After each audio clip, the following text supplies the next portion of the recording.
Zdravím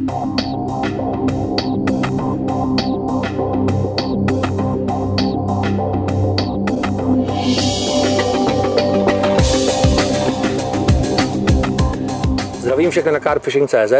Dnešním hostem a vzácným hostem našeho Carp Talku přímo u vody není nikdo jiný než velmi známá osoba u nás, Ray Smith, prezident společnosti Carp R Us. Hello Ray. Hi, how are you? Very well indeed. That's great. Welcome in the Czech Republic. Thank you. I love being here. We know. My first question is, what is the reason of your visit here in the Czech Republic, in Kolín? The reason I'm here today is to help promote our complete new range and our complete new coverage of our products in the Czech Republic and for the whole of Europe. That's why I'm here. We've also to do a video about everything. The product videos. The whole product videos, yeah. And to try and catch some fish as well. Of course. People in the Czech Republic know the name of the company. They know you because you've been here many times. Do you think you could tell us and them something about the history of your company? Yeah, sure. I formed Carp R Us in 1993. And basically, I wanted to innovate new products that I felt could really help some of the carp anglers in England. There were not many new innovations, and I could see a great need for new inventions and new products. So that's what I started to do. I'd already designed one, which wasn't a Carp R Us product. It was one for a company called Kesmark, which I formed, which was the first braid ever that you would splice for hook link materials. Mm-hmm. And we developed it from then. Basically, Carp R Us came about because my great friend Frank Warwick said to me, Ray, you really need to go for it with some of the products that you're doing, but you need a new name from Kesmark, and I've got the name for you, Carp R Us. And he even gave me a pen and ink drawing that he'd done of a nice fish that he called it Chanticleer. So I said, right, okay, I'll do it. So I formed Carp R Us, had a bit of a legal battle with Toys R Us, which we won. Toys R Us, yeah. Yeah, and Carp R Us was born. And the first product that I came out with Carp R Us were two hooks, the Centurion 2000 and a short shank nailer. But there was a need for another hook that was going to rotate and be a lot more deadly. And I hit upon the idea of a long shank nailer. It took 2 years to develop, to get the shape absolutely right. We had to bend a lot of hooks and test them to see whether they would be good under strain. And the long shank nailer was born. And from the start, it was a total success. The catches worldwide by some of our top anglers in the country, you know, Tim Paisley, Kevin Maddox, even Rod Hutchinson was using them. You know, he didn't tell anybody. So many people were using the long shank nailer, and they were just getting instant success all over Europe. So that spurred me on to start thinking of other things that needed to be done. And fluorocarbon was the next thing that I introduced to carp fishing. Nobody even had heard of fluorocarbon, but it was known in the fly fishing industry. And when I heard about what it could do, I thought, right, that's it. This is going to be the edge for carp anglers. So I found a company in Japan who were the pioneers of fluorocarbon, and they've been making it for many, many, many years. And they had perfected what they thought was just about the best there was. So I ordered some and put it to test. And it was unbelievable. I mean, people were catching fish from hard syndicate waters that they never hadn't seen for years. And it was all because it was invisible, it sunk like a stone, and it did all these things. And after introducing that, we sold a great deal of it, and the Japanese company, I agreed with them that they would offer to me their finest new fluorocarbon products as they developed them, because they were always trying to improve it. And so that was the next big breakthrough. I mean, there were lots and lots of other products that I had developed, but the lasting legends, without doubt, were the long shank nailer, the fluorocarbon. Then came along the Frank Warwick cranked hook. Now, it was a design of Frank's, an idea that Frank had, and I looked at it, I saw how it turned, and I thought, God, I've really got to have this. So Frank agreed that I could market it. We had it made. First of all, we had it made in England. Not very good, I'm afraid. They just couldn't do what the Japs can do. So we had it made in Japan, and the cranked hook has developed and developed, and it's just totally deadly. So that was that. The Carp R Us thing was really starting to roll now, and I then found some very good shrink tube that people were using a lot then, and that then got me along to another idea about a product that would fit any hook and would make the hook turn rapidly without having to use boiling water and steam to bend it as you do with a shrink tube. And the mouth snagger was born. And I remember distinctly coming to the Czech Republic for the first time at Karol's invitation. I was looking now to distribute into Europe and Eastern Europe, because I could see a huge potential.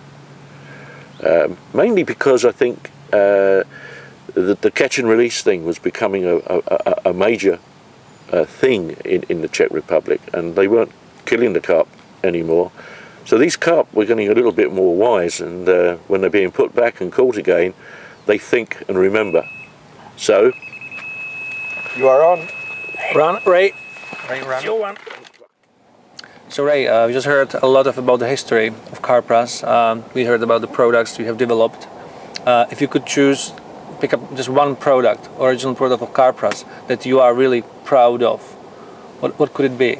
Mouth snaggers. Mouth snaggers. Yeah, without doubt. Without doubt. They're easy for people to use. They make the hooks turn. Any hook, doesn't matter what company's it is, providing it's a straight shank and a slightly down eye. They pick up the scent of minerals in the lake. They take on aminos. They absorb aminos.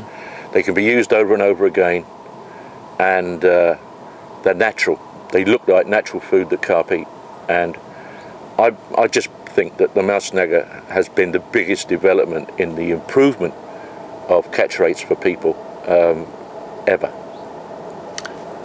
I can see that there are new products coming this year. We can see the new packages. Yep.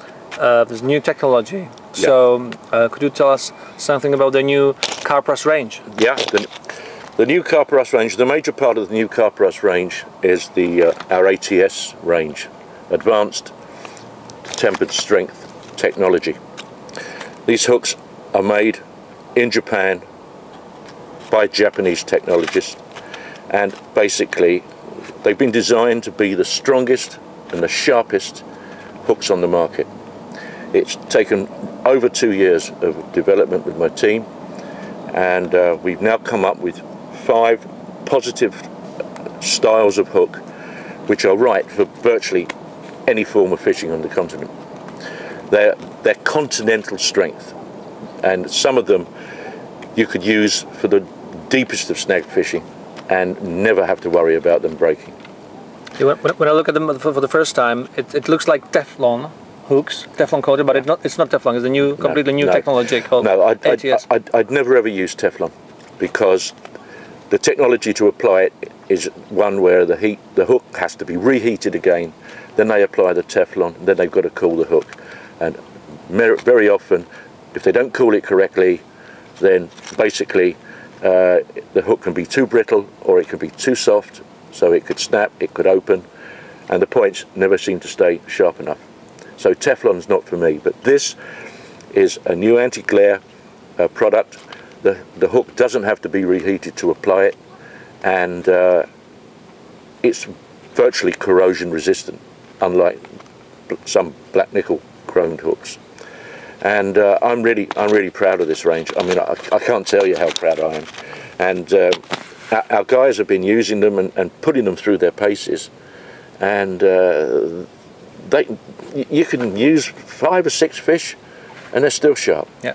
They're just absolutely brilliant, and I'm so excited about these because I want a range of continental strength hooks that could be used in the UK, but that's it. I love them. I can agree because I tried them already. Oh, and great. I can tell you that they work really great. That's fantastic. Good job, Ray. Thank you very much.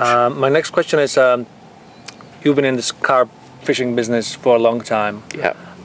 And you know many people from the UK carp scene, famous people. Yeah. Could you tell us a little story about your friends? Who do you know maybe the longest time? Who is your favorite person from the carp scene? I think Kevin Maddox is my first big friend in the carp fishing. He's a legend and a great friend.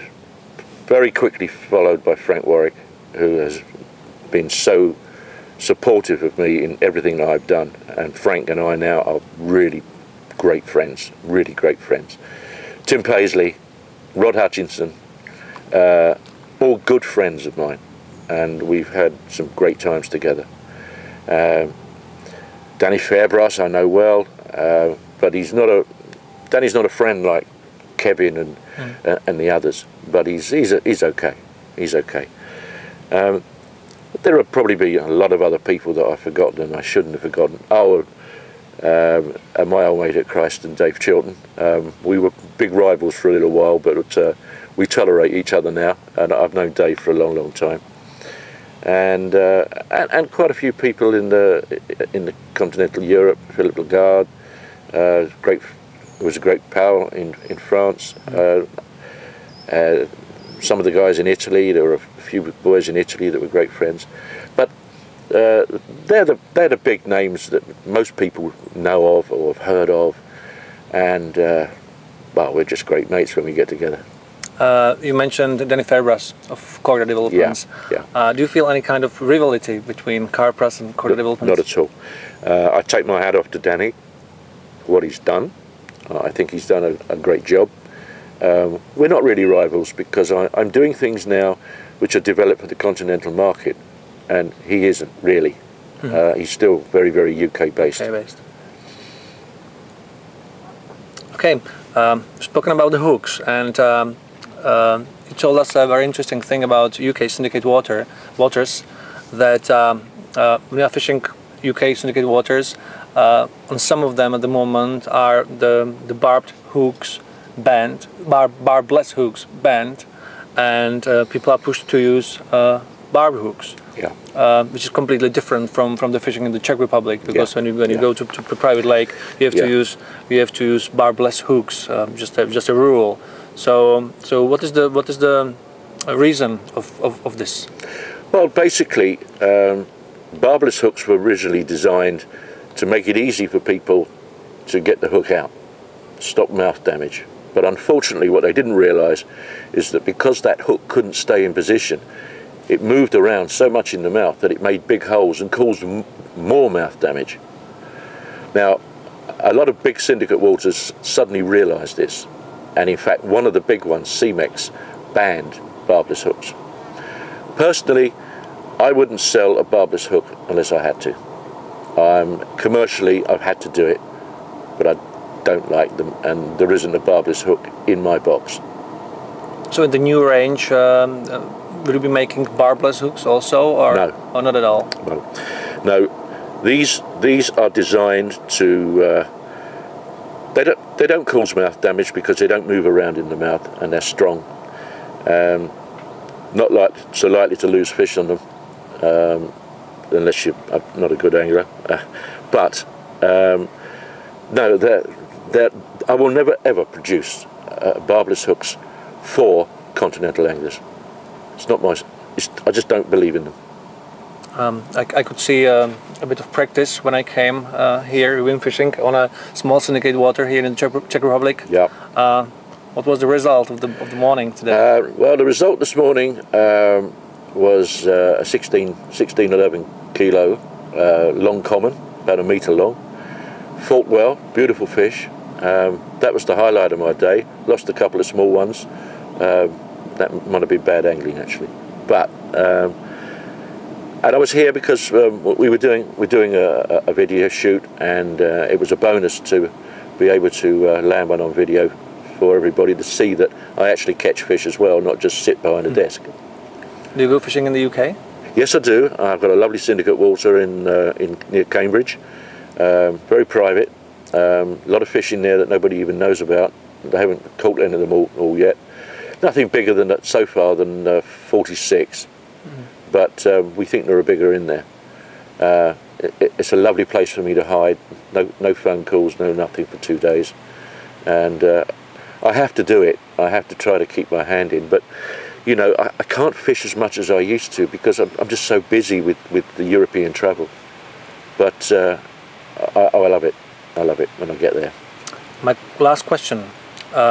What is the temporary strategy of Carp R Us company? The strategy is to continue developing products that are going to help anglers catch and land fish. That's the thing. I'm concentrating my efforts on what is needed in continental Europe. They can be scaled down for the UK, but in the main, I want to produce products that are going to be solid and can be used anywhere on the continent with total security and confidence. And that's my aim, and I won't stop until I've done it. Okay. Okay. Great. Thank you for the interview. Pleasure. Thank you for your lovely products and invention. Lovely. Thank you very much. Hope to see you again. Yeah, I hope so too. Thank you. Tak tohle byl Ray Smith. Krásný rozhovor přímo u vody. My mu děkujeme a doufáme, že ho tady zase brzy uvidíme. Děkujeme mu za jeho skvělé produkty a nápady. Mějte se.